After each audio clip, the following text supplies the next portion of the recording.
nagsisilbi sa mga Pilipino. 1998 nang siya po ay naging executive assistant at naging trusted aide ng ating Davao City Mayor at naging former President Rodrigo Roa Duterte. Elected as Senator in 2019, alam niyo ba kung ilang milyon ang kanyang boto? Tanong niyo sa akin, ilan? Ilan? 21 million votes. Kaya dapat dito sa darating na eleksyon, 31 million votes naman, hindi ba? In the Senate, he serves as the chairperson of the Committee on Health, Youth, and Sports. Siya ang architect sa phenomenal Malasakit Centers. Sino na ang nakapunta sa Malasakit Center? Ito po ang nakatulong sa 15 million na Pilipinong pasyente. He's the key figure in the establishments of the Super Health Centers and regional specialty centers. These initiatives significantly enhance the healthcare accessibility across the nation. Moreover, his leadership has seen the passing of critical laws, especially the salary standardization law. Sino po dito ang mga government employees? Ayan. Tumaas ba ang inyong mga salary? Ito po ay dahil sa salary standardization law na tumaas ang inyong mga sweldo. At ang Republic Act 11589 or ang BFP Modernization Act, kasama po ang pag-champion sa Department of Migrant Workers Act. A fervent supporter of the grassroots of sports development, he recognizes its vital role in shaping our youth and promoting societal well-being. Panoorin po natin itong napakagandang video para mas marami pa tayong malaman tungkol kay Mr. Malasakit, Senator Bongo! Toong Malasakit, Senator Bongo, inuuna ang serbisyo para sa Pilipinas. Senator Bongo, bisyo ay more serbisyo. Bongo Bongo na, Mr. Malasakit, Senator Bongo, bisyo ang magserbisyo. Milyon-milyong Pilipino na ang nakatira ng serbisyo at malasakit sa anong sulok ng bansa, bagyo, sunog, lindol, at ito sa ulan. Si Senator Bongo, Mr. Malasakit, bisyo ang more serbisyo. Ibalik sa Senado. 28! Go! Bongo! Senator Bongo! Go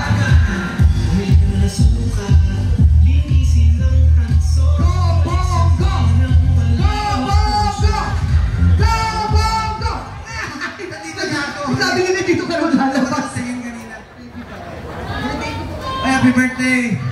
Alam niyo to si Giselle Sanchez. Napakatagal na po itong kaibigan namin ni dating Presidente Rodrigo Duterte. Mayor pa siya noon. Bata pa siya tingnan. Hanggang ngayon, bata pa rin. Pero napakabait po ito at napakagaling. Anyway, magandang gabi po sa inyo lahat, mga kapwa ko taga Quezon City. Taga Quezon City rin po ako. Nakatira po ako dyan sa Malingap Street, Teachers Village. Diyan po ako sumasakay ng tricycle sa Mapagkawang Gawa, papunta ng Glories, punta ng Kamyas, sakay ako ng jeep, Kamuning. Kanina natutuwa nga po ako na makapasyal muli sa Kamuning. Laking Quezon City po ako. Minsan sa Pilcoa, pupunta po ako, pupunta ng SM North EDSA, sasakay ako ng jeep dyan, manonood ng sine sa North EDSA. So ako po ay isang full-blooded rin po na taga Quezon City. 12 years po ako nakatira. Hanggang ngayon po, andyan po yung apartment ng aming pamilya. So ituring nyo lang po ako na parang kapatid po ninyo. At kanina kasi, nagmo-motorcade kami, bumili ako ng isaw at saka yung barbecue. Lumapit yung tindera. Sabi niya, Sir, salamat sa Malasakit Center. Nasa taas yung anak niya, magaling na. Ang sinabi ko sa kanya, huwag ko kayong magpasalamat sa akin. Sa totoo lamang po, ako po ang dapat magpasalamat sa inyo. Dahil ako po ay isang probinsyano lamang na tulad ni dating Pangulong Duterte na binigyan niyo po ng pagkakataon na makapagserbisyo po sa inyo. Maraming salamat po sa inyo lahat. Bisaya din po ako na Batanggenyo. I'm sure dito sa Quezon City, maraming Bisaya dito. Sino sa inyo taga Mindanao? Maayong gabi. Sinong taga Visayas? Maayong gabi ninyo. Bulanon. Mga Batanggenyo rin po ako. Sino mga taga Luzon? Sinong Bicolano? Marahay na gabi. Naimbag na malim sa mga Ilocano. At marami rin akong Bisaya po ako na Batanggenyo. Alam niyo, pag pinaghalo ang Bisaya at Batanggenyo, ang resulta niyan, tapang at malasakit sa kapwa Pilipino po. Salamat sa inyong lahat. Ngayon, marami akong kamag-anak dito. Sino sa inyong Ilonggo? Linti, damo sa Ilonggo, mga parinti ko man eh. Pinsan tayo. Pinsan. Kasi ang tawag sa iyo, Ilonggo, ang pangalan ko, Bongo. Ay, mga pinsan. Sinong Waray? Ako rin, Waray Kwarta. Waray Upay. Pareho lang tayo lahat. Anyway, salamat po sa inyo lahat. Meron lang po akong pakiusap sa inyo. Alam ko namang mahal niyo ako rito sa Quezon City dahil kapitbahay po tayo. May pakiusap lang po ako sa inyo. Mahal natin si Tatay Digong, di ba? At sana po ay mamaya nandito ang kanyang anak, ang aking inaanak na si Kitty Duterte. Ngayon, alam nyo, pakiusap ko po sa inyo, patuloy nating ipagdasal si Tatay Digong. Ipagdasal natin ang kanyang kalusugan. Napakahirap po, 8 years old po na mapalayo sa pamilya at sa ating bayan. Ipagdasal po natin ang kanyang kaligtasan at ipagdasal po natin ang kanyang kalayaan. At huwag ho tayong tumigil hanggang hindi po siya makauwi dito. Pakiusap ko po sa inyong lahat, mga kababayan ko. Ngayon, eleksyon na po. Pakiusap ko po sa inyo, suportahan po natin ang Duterte. Ang kapanalunan po ng Duterte ay kapanalunan po ng... Bibilisan ko na lang po. Unahin nyo na lang po ito, mga kasamahan ko po. Duterte senatorial slate po, no? Pwede bang tulungan natin? Flash naman sa screen po. Yung 10. Sawa na ako sa mukha ko, mamaya na yun. Number 10, Attorney Jimmy Bondoc. Siya po yung singer noon na isa sa una na nagpilit kay Pangulong Duterte. Sila yung kumanta ng takbo. Hanggang napilit nila. Ayaw naman. Alam niyo si Pangulong Duterte, ayaw niya talagang tumakbo. Alam ko, witness. Kasama kami for 24 years. Ayaw niya. Pero kailangan po ng taong bayan ng panahong yun ang isang Mayor Duterte. At kayo po ang humusga kung naramdaman nyo ba may pagbabago dito sa Quezon City. Kung nakakalakad ang inyong mga anak nang hindi nasasaktan at hindi nababastos. Kayo po humusga. At si Attorney Jimmy Bondoc, mabait, abogado, at asset ito sa Senado dahil abogado at magaling po. Palakpakan naman natin, number 10, Attorney Jimmy Bondoc. Kaya, speaking of isa sa mga tumulong, hindi ko po malilimutan ang taong ito. Si Congressman Bong Suntay. Ang mga Bong, mababait yan eh. Bong Suntay. Anyway, isa ito sa mga naniniwala kay Mayor Duterte that time. At kami po, mga Bisaya, we value utang na loob. May utang na loob po kami ni Mayor Duterte. Isa siya sa sumuporta. Wala pang sumusuporta kay Mayor Duterte noon dahil taga Davao, Mindanao, wala po, konti pa lang. Siya nagpakita po ng suporta. At naging parte po siya ng administrasyon ni Mayor Duterte, naging PCSO board member, at sinuportahan na maging kongresista noong 2019. At of course, salamat rin po sa aking uncle, si SB Belmonte, at kay Mayor Joy Go Belmonte, ang aking pinsan. Salamat rin po sa suporta ninyo kay Congressman Bong Suntay. At marami naman po siyang nagawa rito tuwing sunog, tuwing sakuna rito. Nagtutulungan po kami ni Congressman Bong Suntay. So, pakiusap ko rin po sa inyo, we value friendship and loyalty po. Mabait naman po itong taong ito at nagserbisyo po dito sa District 4 ng Quezon City. Congressman Bong Suntay! Ay, balikan ko lang po yung Senado kasi 5 minutes na lang po. And of course, no, huwag niyo rin kalimutan ang kapatid niya, si Attorney Miggy Suntay. Palakpakan natin. Parati ko ito nakikita sa basketball. Sino mahilig? Parati ako dyan sa Araneta. Sino mahilig sa basketball dito? Makita tayo doon, ha? O yun, no? Parati kong binibigyan ng bola sa PBA. Kiko Del Mundo rin po. Palakpakan natin. Salamat po. Malaking tulong po ito sa District 4. Ngayon, balikan natin. Suportahan rin natin ang kasamahan ko sa Senado. Hindi magiging successful na labanan ng kriminalidad sa panahon ni Pangulong Duterte. Ang magaling na senador, kasama ko po ito, katabi ko. Alam kong asset rin po ito na makabalik rin po sa Senado. Senator Bato de la Rosa. Palakpakan mo natin. Tulungan natin. And of course, pangatlo, mamaya ko explain. Ako po yun. Pang-apat, Ilonggo ito. Siya ang kandidato ng mga Ilonggo, from Bacolod, abogado, dating commissioner ng PACC, dati rin siya board member ng Land Bank at USEC ng DILG, Attorney JB Hinlo. Sunod, ito, Ilocano. Dapat naman may representative rin tayong Ilocano sa kasamahan natin. Magaling ito, secretary po siya ng panahon ni Pangulong Duterte, CESA Chairman, Attorney Raul Lambino. Palakpakan natin, tulungan po natin. And of course, ito, classmate ko sa Commission on Appointments sa Kongreso. Matalino, long overdue. Kung meron po akong isa sa mga gusto ko makasama sa Senado, walang iba po, sobrang talino at magiging asset ito. Makikipaglaban sa atin sa Senado. Senator Dante Marcoleta. Palakpakan mo natin. And of course, best friend ito ni Pangulong Duterte. Una pa silang nagkakilala. Praise the Father. Una sila magkakilala noon. Spiritual advisor ni then Mayor Rodrigo Duterte. Mabait po ito. Magkasabay sila ni Pangulong Duterte tumulong sa ating mga kababayan. Pastor Apollo C. Quiboloy. Talabahan natin.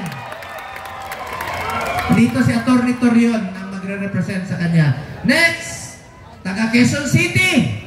Inyo po itong, taga dito, District 4. So inyo pong pride ito rito. Kaya kahapon nakiusap ako sa mga Bisaya, doon sa Mindanao, sa mga Bisaya, kabangan nato ni. Siyempre, pag na-appoint ka as Executive Secretary, ibig sabihin, matalino at magaling ka. So, pinakamataas na yun na posisyon sa Executive Department, parang little president yun. So, asset rin po ito sa Senado, Attorney Vic Rodriguez ng Quezon City. And of course, mamaya ko natawagin si Philip kasi kakanta para sa inyo. Bawas sa oras niya, baka mamaya, last 5 minutes. Ito, sinong mga marites dito? Madami. Ito, doktor.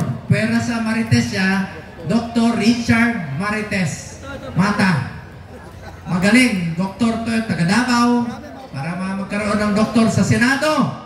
Tulungan natin, Dr. Richard Mata! Ito naman, last but not the least, ang aking kaibigan, idolo ko po, bata pa ako sa pelikula, 7 years old pa po ako, kahoy pa yung sinihan.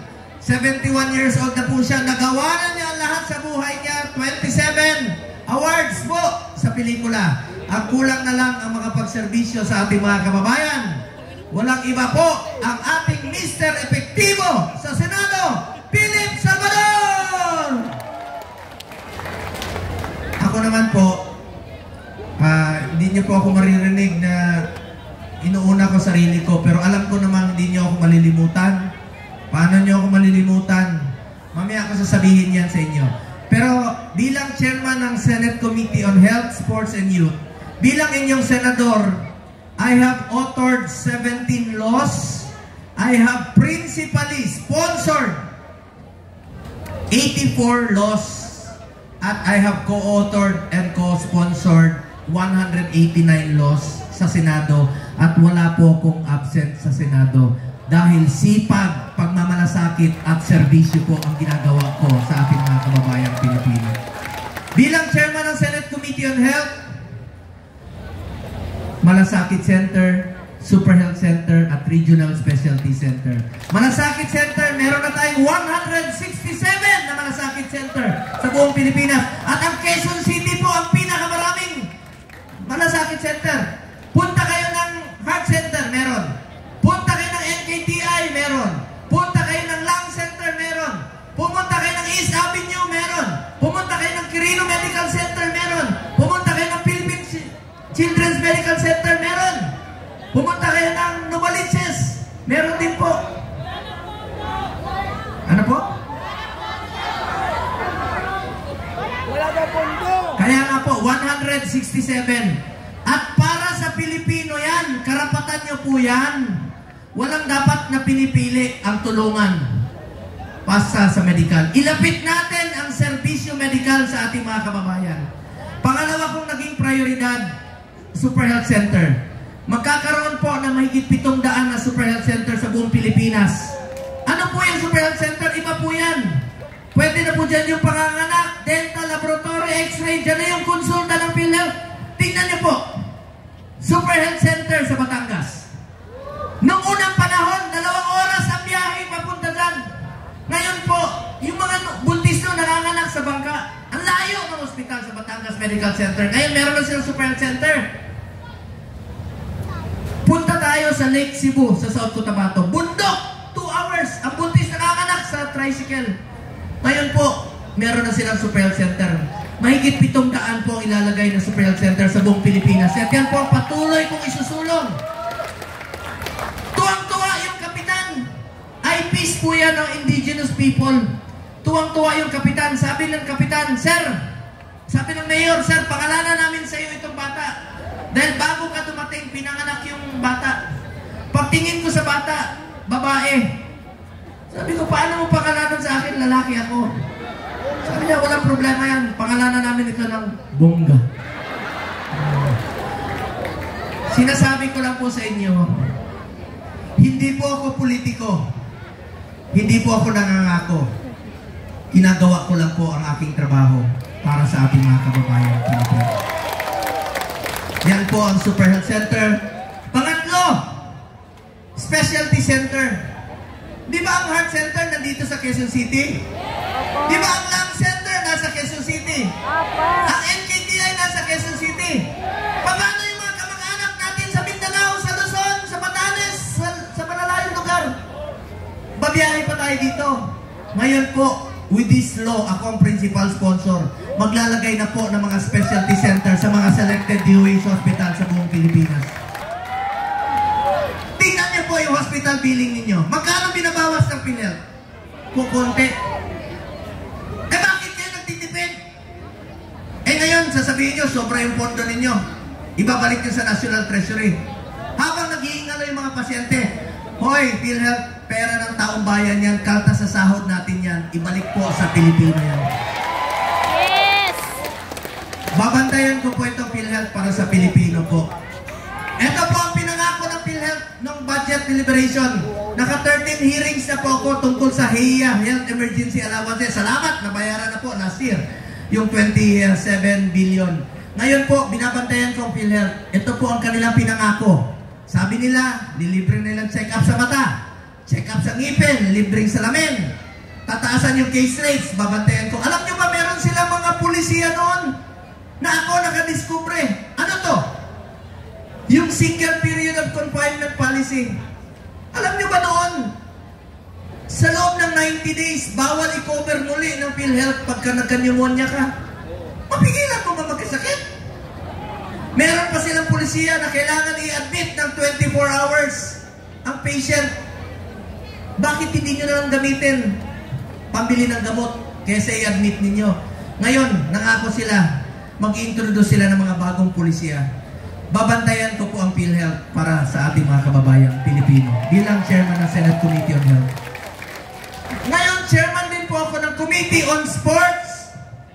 Ayaw ko pong masayang ang inumpisahan ni Presidente Duterte na labanan ang kriminalidad at ang illegal na droga. Chairman din po ako ng Committee on Youth sa mga kabataan. Please lang po, mag-aral kayo ng mabuti. Ako, proud parent po ako, may anak po ako. Binibigay namin ang lahat sa ating mga anak. Kaya mga kabataan, aral kayo ng mabuti. May anak po ako na CPA lawyer na po, summa cum laude ng Lasal, valedictorian ng College of Law ng Ateneo dito sa Maynila. Edukasyon ang puhunan natin, mag-aral kayo mabuti. At palapakan natin ang ating mga magulang sa lahat ng sakripisyo ginagawa para sa kanilang mga anak. Ngayon, balikan ko lang po ang aking sarili. Salamat po sa inyong tiwala at suporta. Hindi ko po sasayangin yung tiwalang binigay niyo sa akin. Magtatrabaho po ako para sa inyo at bukas ang aking opisina para sa inyo lahat. Tawagin niyo lang po ako Kuya Bongo ninyo.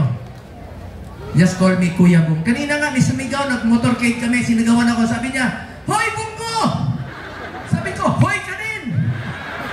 So ibig sabihin, parang kapitbahay lang tayo. Hindi ako naiba sa inyo. Kung anong sinasakyan ninyo, ganoon din po ako. Sakay ako ng tricycle dyan, jeep noon. Wala akong arte sa katawan. At hindi niya naman malilimutan yung apelido ko. Pumunta kayo sa traffic. Ano maalala nyo? Ano yung green? Go! Pag gutom na kayo, bibili kayo ng manok. Chokes to? O, go pa rin. Anong pangalan ng dating presidente? Rodri? O, anong paborito namin? Munggo. Ulam. O, hoy! Balita ko rito sa Quezon City, marami nag-inuman. Anong tawag sa mahilig sa alak? Laseng?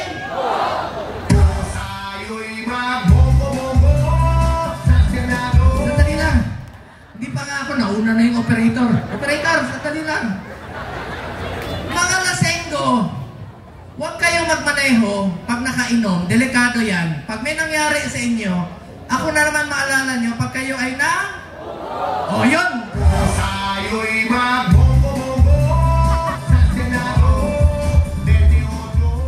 Nauna yung operator eh. Anyway, meron pa ako isang tanong. Anong paborito nating araw? Walang trabaho? Linggo! Linggo! Sa Bisaya, Domingo! Oh, kita. Hindi niyo malilimutan yung pangalan ko. Maraming salamat po sa inyo lahat, mga kababayan ko. Mahal na mahal ko kayo rito sa Quezon City. At meron na po akong sasabihin sa inyo. Sana po'y maalala ninyo na nag-usap tayo rito sa Quezon City. Mga kababayan ko, minsan lang tayo dadaan sa mundong ito. Kung ano pong kabutihan o tulong na pwede natin gawin sa ating kapwa, ay gawin na po natin ngayon dahil hindi na tayo babalik sa mundong ito. Ako po ang inyong Senator Kuya Bongo, patuloy na magsaserbisyo sa inyong lahat. Dahil ako po ay naniniwala na ang serbisyo sa tao, serbisyo po yan sa Diyos. Maraming salamat po, mga minamahal kong kababayan. Mahal na mahal ko kayong lahat. Maraming salamat.